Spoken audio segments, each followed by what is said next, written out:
Богата програма за работа најавува Заводот за заштита на споменици на култура во Штип. Годинава ќе се реализираат проекти во повеќе области, а приоритет се музеологијата и публикувањето.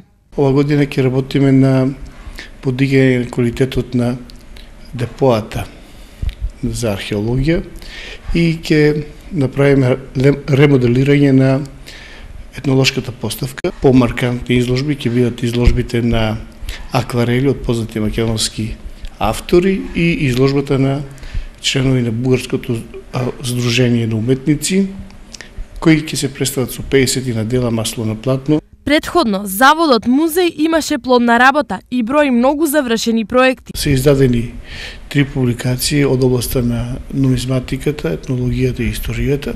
Ова година имавме задача во склопот на владените проекти да работиме на конзервација на фреско живописот на црквата Вознесение Христово Свети Спас. Со цел доближување на работата на Заводот до граѓаните, обновена е постоечката веб страница, на која тековно се објавуваат сите активности и најави за културни настани.